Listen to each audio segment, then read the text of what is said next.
there's a deep knowingness of not knowing that seems to be used as a spiritual bypass to, I know that I don't know, and I am thus superior, who all who don't know, they don't know. Yes, I love when there's honesty and exposure of like, this is what my mind does. My mind buys into this. My mind does this spiritual bypass. Beautiful. I want more of that, of where, here's a little bit of shadow that happens in my character. Please, let's share them, because otherwise our unconscious is going to keep putting a lid on the crappy stuff. And it's like, it's not crappy, it's being human. This is how our mechanism works. And we can all learn from each other to see this is how the mechanism works.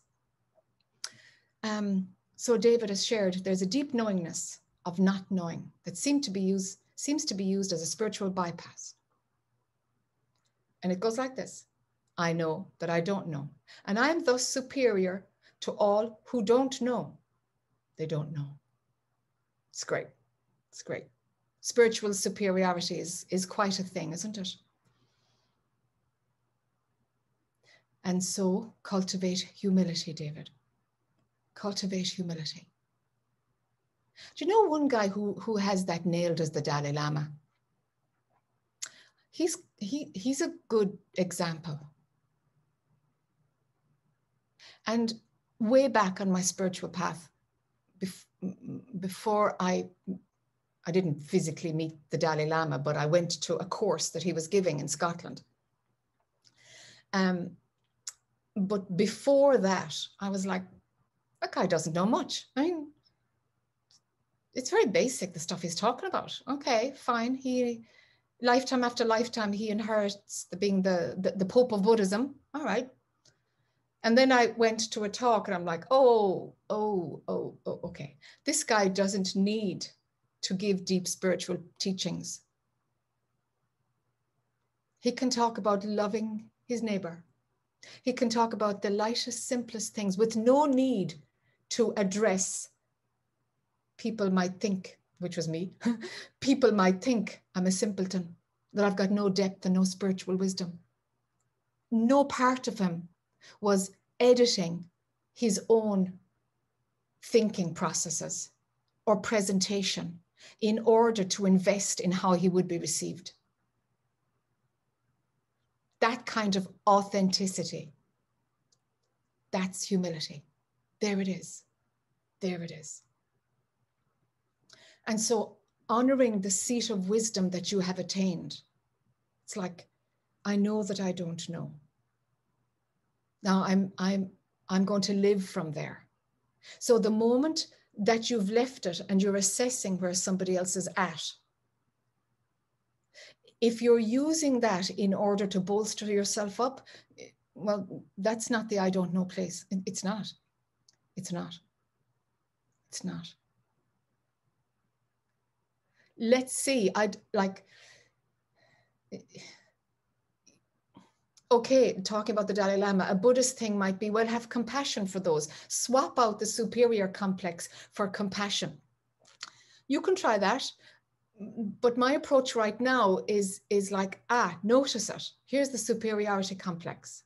Wow, I'm in separation again. That's what that's doing.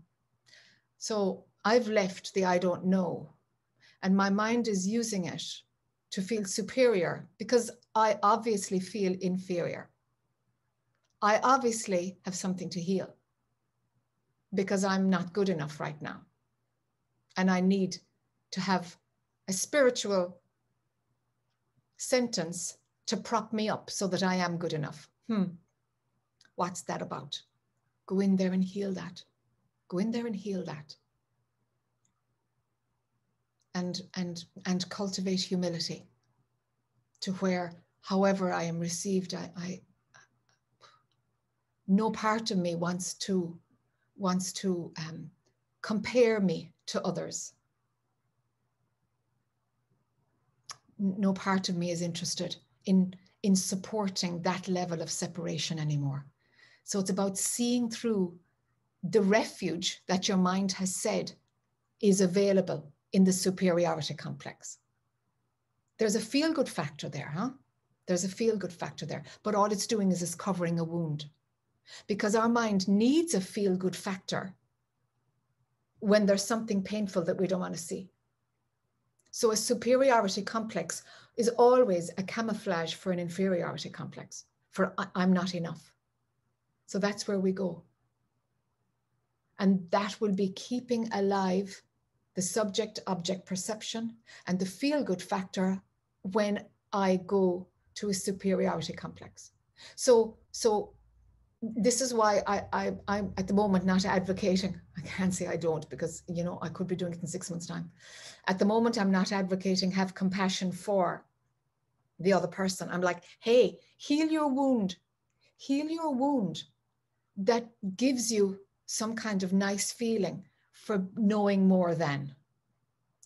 You are everybody. You are everybody. Like, you are everything. Having experiences of being beautiful and asshole-ish. I mean, we do the full spectrum. What you are is doing all of it. You're doing all of it. But to promote division and set one part against another, it's like, my right hand is going to have an attitude about my left hand. That's the kind of thing that our mind will do. You are all of it. You are those who don't know.